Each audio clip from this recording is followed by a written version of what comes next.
Si hubiera llegado a casa 10 minutos más tarde, jamás me habría enterado de la verdad. Y seguiría viviendo en la mentira. Me quedé paralizado en el pasillo, con la mano todavía en el pomo de la puerta de nuestro piso en Valencia. El olor a café recién hecho todavía flotaba en el aire, pero lo único que escuchaba era la voz de Laura, mi mujer desde hace 12 años. Una voz con ese tono venenoso que solo usaba cuando creía que podía reírse de mí a espaldas mías. ¿Te lo puedes creer?, decía entre carcajadas. 12 años y ni se entera. Sergio es el rey de los pringados. Sergio. Ese era yo.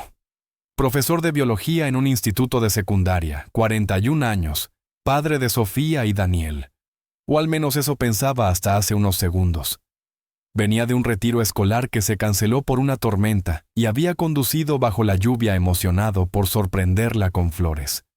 En vez de eso, me encontré con mi mundo desmoronándose frase a frase.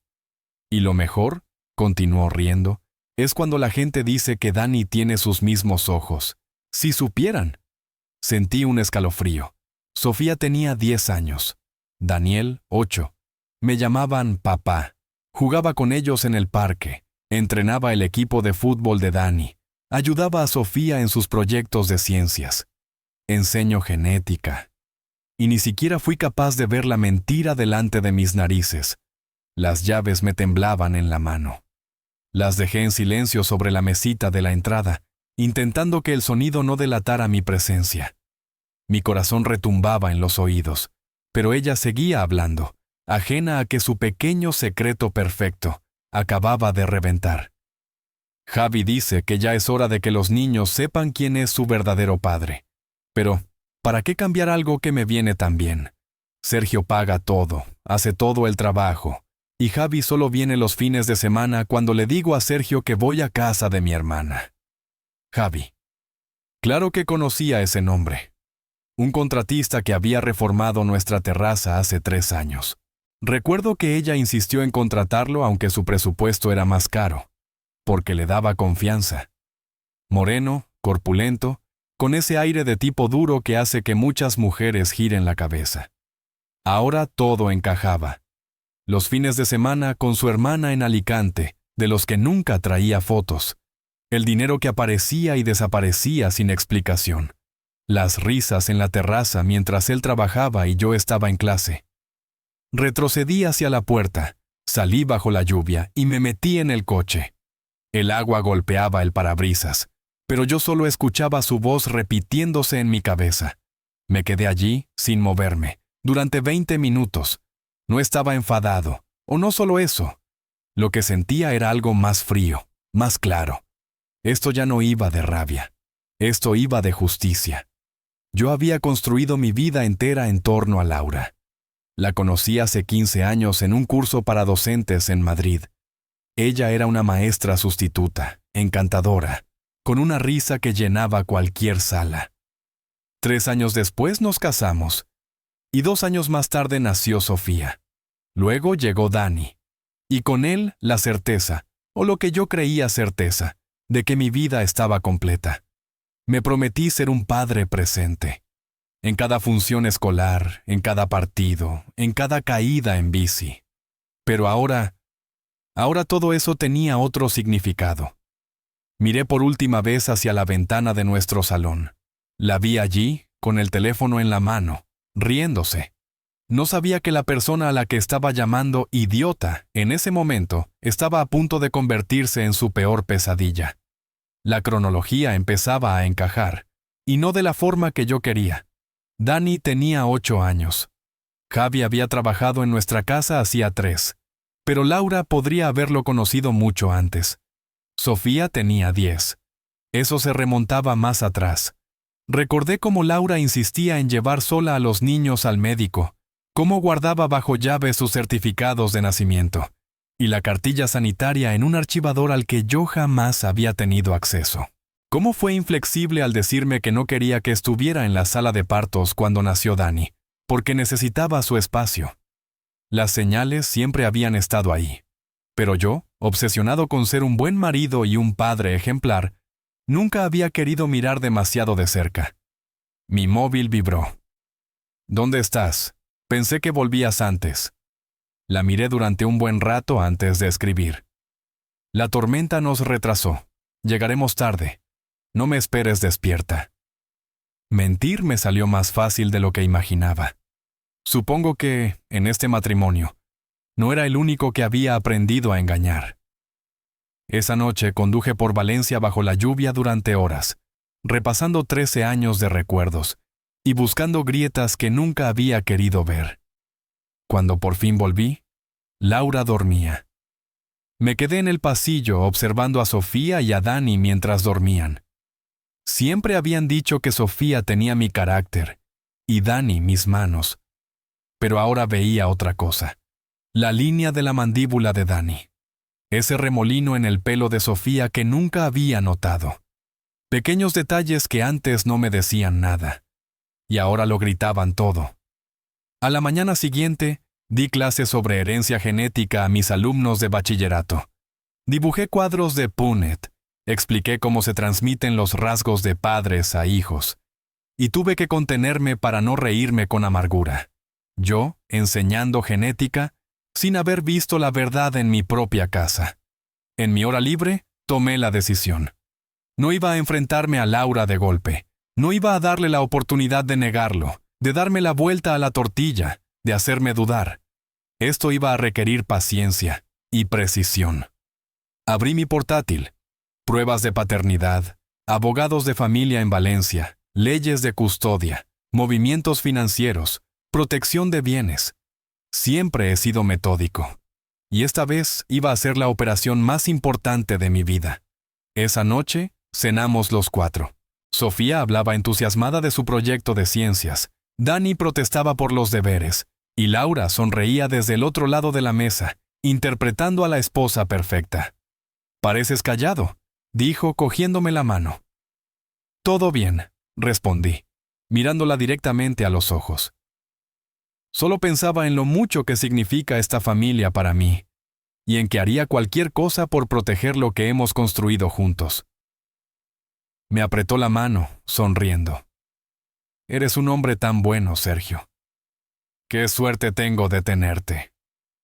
Mi sonrisa no vaciló. Por dentro, algo había cambiado para siempre. Ya no era el marido ingenuo que creía cada palabra. Era un hombre con un plan. Pasaron 3 semanas antes de dar mi primer paso. Cada momento libre lo había dedicado a recopilar pruebas, registrar patrones y construir mi caso.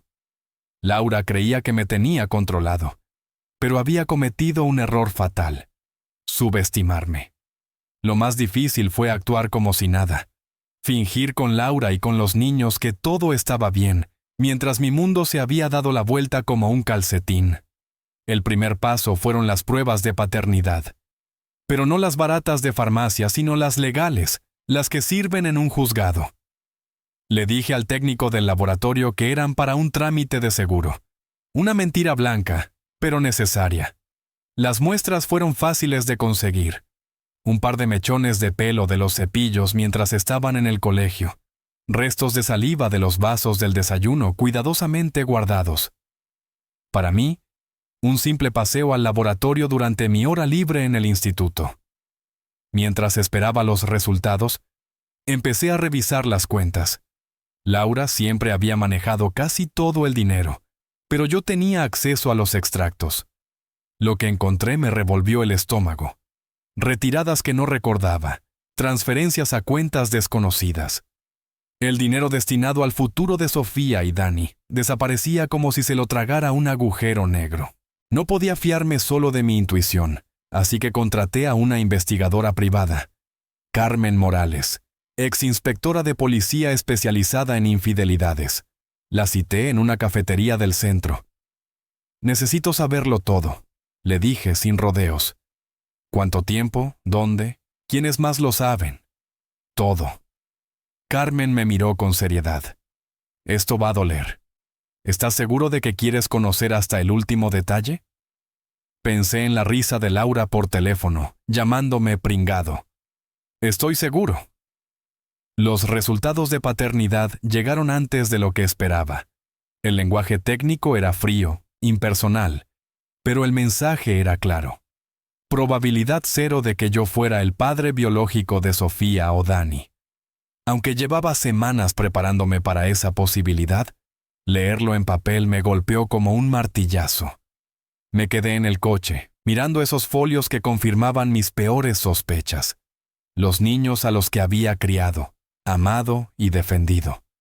No llevaban mi sangre. Cada cumpleaños, cada cuento antes de dormir, cada «te quiero, papá», había sido sobre una mentira. Pero entonces pensé en algo que no salía en ese informe. La biología no me había hecho padre. El amor sí. El cuidado diario sí. Estar ahí cada día de su vida. Eso sí. Y ahora iba a luchar por ellos como nunca antes. 2 días después, llegó el primer informe de Carmen, y era incluso peor de lo que había imaginado. Fotografías, recibos de hotel, cargos en la tarjeta. Laura y Javi no solo llevaban años con su aventura, tenían una doble vida. Los supuestos viajes de fin de semana a casa de su hermana eran escapadas románticas. El dinero desaparecido había estado financiando su relación. Pero lo peor fue una grabación. Carmen los había pillado en un restaurante, hablando de su futuro juntos, de cómo se mudarían y de cómo contarían a los niños quién era su verdadero padre. Se referían a mí como si fuera un obstáculo pasajero, algo que pronto quedaría fuera de sus vidas. Escuché esa grabación 3 veces, solo, en mi aula vacía. Cada vez sentía el cuchillo girando más hondo. Pero también se afilaba mi determinación. Ellos pensaban que yo era débil. Pensaban que era estúpido. Estaban a punto de descubrir lo equivocados que estaban. Cuanto más investigaba, más claro quedaba que la traición no era algo reciente. Carmen descubrió que Javi había estado en la vida de Laura antes incluso de que nos casáramos. Fueron novios en la universidad. Se separaron cuando él se fue a Madrid por trabajo. Pero volvieron a verse 5 años después, justo 2 años después de nuestra boda. Y justo cuando nació Sofía. La cronología encajaba como un puzzle maldito, y el resultado era demoledor. Mi matrimonio entero había sido una tapadera casi desde el principio. Yo era el hombre estable, el marido que mantenía la casa y cuidaba de los niños, mientras Laura conservaba intacta su verdadera relación con Javi, en paralelo, como si fuera otra vida. Carmen me enseñó algo que me dejó helado. Habían tenido una cuenta bancaria conjunta durante 7 años, dinero que salía de nuestra casa, para financiar la suya. El sueldo que ganaba enseñando biología a chavales servía para que ellos construyeran su futuro. Pero el golpe más duro llegó con unos papeles de registro de propiedad. Javi y Laura habían comprado una casa juntos hacía 3 años, con dinero que había salido directamente de nuestra cuenta de ahorros. No era una ocurrencia improvisada. Llevaban años planificándolo todo. Por lo que he visto, creo que piensan hacer el cambio pronto, dijo Carmen, señalando las fotos. La casa era perfecta, barrio tranquilo, buen colegio, jardín amplio, el lugar donde pretendían criar a mis hijos con su verdadero padre. Y yo, sin saberlo, había ayudado a pagarla. Esa noche, por primera vez, revisé el teléfono de Laura mientras estaba en la ducha. Lo que encontré no me dejó lugar a dudas. Mensajes con Javi que se remontaban años, cargados de detalles íntimos y bromas crueles sobre mí. Conversaciones sobre el momento en que revelarían todo a los niños. En uno de los hilos, Javi decía, «Hay que decírselo poco a poco, para que lo asimilen». Laura respondía, «Mejor de golpe, arrancar la tirita y ya». Él insistía, «Cuanto más esperemos, peor será. Merecen saber quién es su verdadero padre». Ella contestaba, «Sergio seguro querrá visitas. Hay que estar preparados para esa pelea». Y la frase final de Javi me dejó un nudo en el estómago. «Que lo intente. La sangre es la sangre. Ningún juez le dará la custodia cuando se sepa la verdad». Volví a dejar el móvil exactamente donde estaba, y me fui a la cama. Laura dormía. En mitad de la noche, se giró y apoyó su brazo sobre mi pecho, como tantas veces antes. Ese gesto que antes me daba paz. Ahora se sentía como una serpiente envolviéndome. Pero Javi se equivocaba en algo. Yo no iba a pelear por visitas. Iba a pelear por la custodia total. Y la iba a ganar, porque tenía algo que ellos no. La verdad, perfectamente documentada. Y un plan que nunca verían venir. Me di una semana más para cerrar todos los flecos. Cada prueba debía ser legal, cada detalle blindado. No iba a darles margen para manipular la historia ni pintarme como el villano. El primer paso fue fichar a la mejor. Contraté a Catalina Valls, una de las abogadas de familia más temidas de Valencia. Cara, sí. Pero después de ver las pruebas de Carmen y los análisis de paternidad, Catalina no dudó.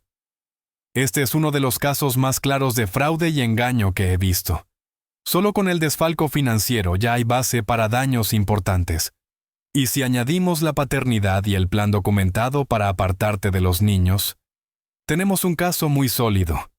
Liquidé la cuenta secreta que Laura desconocía y moví todo a un banco diferente. Abrí una caja de seguridad y guardé copias de cada documento, cada grabación, cada foto. Ahora ya no era solo un hombre traicionado, era un hombre armado con la verdad. Si Laura intentaba destruir pruebas o acusarme de haberlas manipulado, yo ya tenía todo duplicado y guardado en sitios donde jamás podría llegar. Lo más agotador era seguir interpretando mi papel en casa. Cada día tocaba fingir que todo estaba bien, cuando en realidad sabía que el final estaba cerca y sería brutal. Seguía ayudando a Sofía con su experimento de ciencias, animando a Dani desde la banda en sus partidos, y compartiendo cenas donde Laura me hablaba de unas supuestas vacaciones en familia. Pero mientras tanto, iba armando mi defensa. Registré cada instante con los niños. Fotos, vídeos, deberes, notas del colegio. Quería dejar constancia de que, aunque no tuviera lazos de sangre, había sido el padre que estaba ahí todos los días, el que realmente los había criado. Entonces, a 2 semanas de ejecutar mi plan, Laura me sirvió la ocasión perfecta. Me anunció que se iría un fin de semana a Alicante, con las amigas, para celebrar su cumpleaños.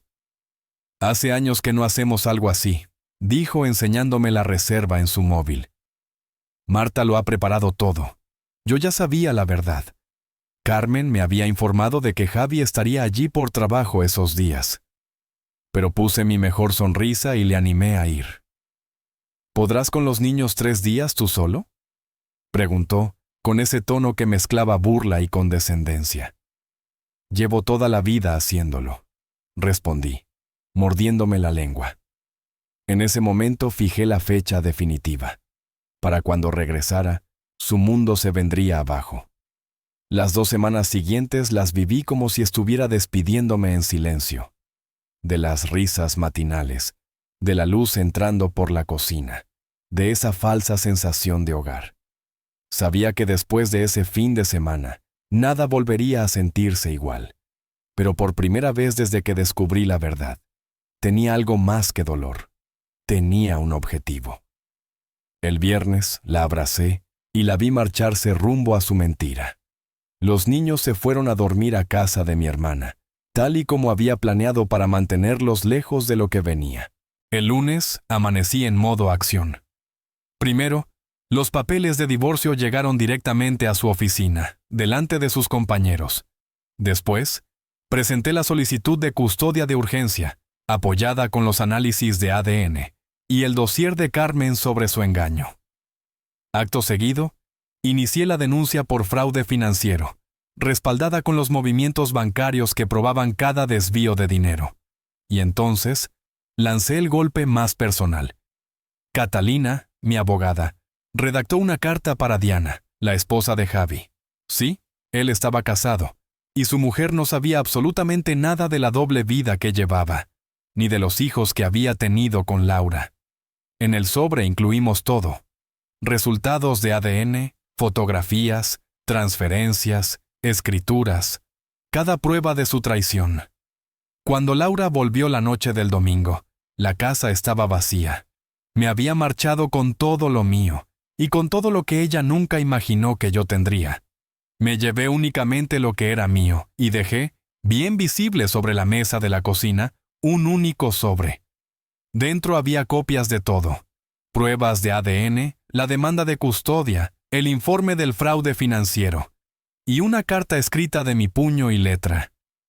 Un día me llamaste el idiota perfecto, comenzaba.